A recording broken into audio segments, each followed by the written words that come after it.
Class 10th में हम पढ़ेंगे क्वाड्रेटिक फार्मूला। तो क्वाड्रेटिक फार्मूला क्या होता है, इसके लिए consider the following quadratic equation ax² + bx + c = 0। यह क्या standard form of quadratic equation है। Therefore the roots of the equation is given by x = -b ± √b² - 4ac / 2a। तो इस इक्वेशन के रूट्स जो है इस फार्मूले के द्वारा दिए जा सकते हैं। इसमें इसके दो रूट्स होंगे, एक बार हम प्लस साइन लेंगे तो एक रूट मिलेगा, एक बार माइनस साइन लेंगे तो एक रूट मिलेगा। यहाँ पर दिया गया b² - 4ac ग्रेटर और इक्वल टू 0 होना चाहिए। मतलब ये जो b² - 4ac है यह जो है पॉजिटिव नंबर होना चाहिए या 0 भी हो सकता है। तो this formula is known as quadratic formula. तो इसके बेस पर अब हम कुछ क्वेश्चन सॉल्व करेंगे। जैसे एग्जांपल है, find the roots of the following equation if they exist using quadratic formula. पहला है 3x² - 5x + 2, दूसरा x² + 4x + 5 और तीसरा 2x² - 2√2x + 1x + 1।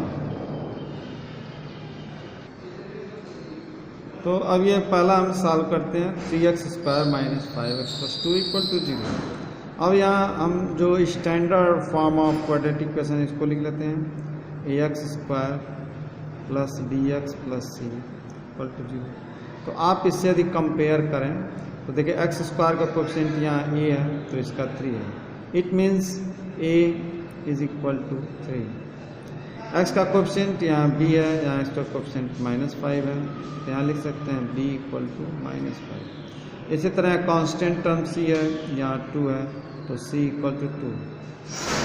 अब हम जो है b² - 4ac निकाल सकते हैं। सो b² - 4ac, इसको हम डिस्क्रिमिनेंट भी कहते हैं, ठीक है, डिस्क्रिमिनेंट।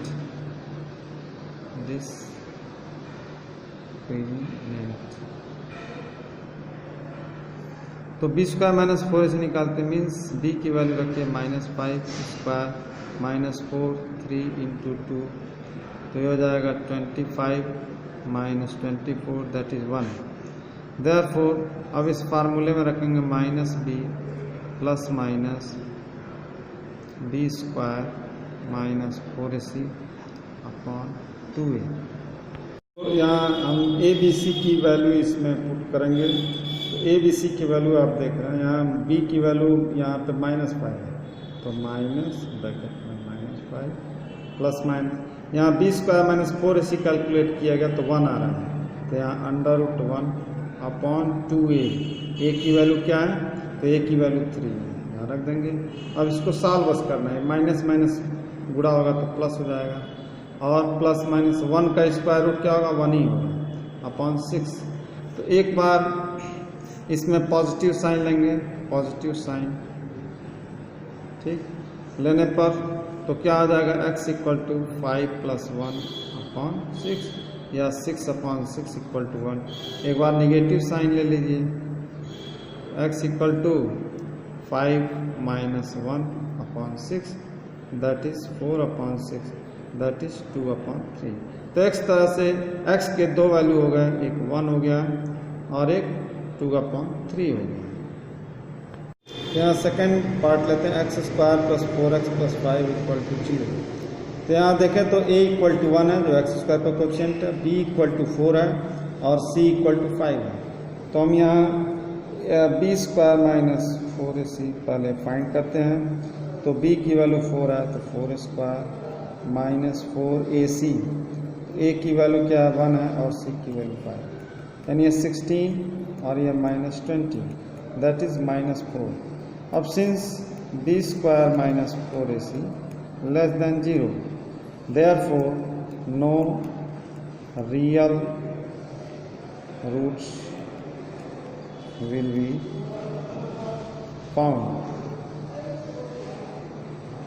क्योंकि b² - 4ac निगेटिव हो गया और निगेटिव नंबर का स्क्वायर रूट जो है वो रियल नंबर, वास्तविक नंबर नहीं आता है, इसलिए इस स्थिति में जो है कोई भी रियल। तो यहाँ थर्ड पार्ट है 2x² - 2√2x + 1।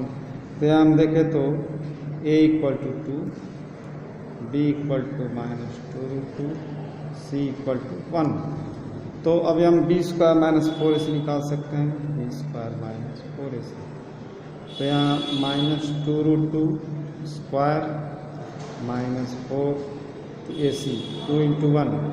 अब माइनस 2√2 का जो स्क्वायर होगा वो 2 का स्क्वायर 4 और √2 का स्क्वायर 2 यानी 8 हो जाएगा, और माइनस 8 इक्वल टू 0।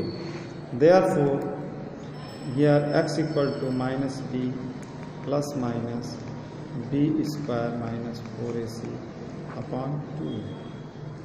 यहाँ हम वैल्यू रख सकते हैं माइनस 2√2 प्लस माइनस 0.2 इंटू 1, एक की जगह 2 है, तो यहाँ प्लस माइनस 0 यानी वैल्यू क्या हो जाएगी 2√2 अपॉन 4, दैट इज √2 अपॉन 2।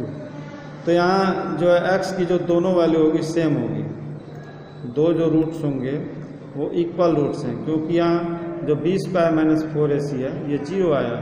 तो इस स्थिति में जब भी बी स्क्वायर माइनस 4ac 0 होता है तो दोनों रूट्स क्या होंगे, सेम होंगे।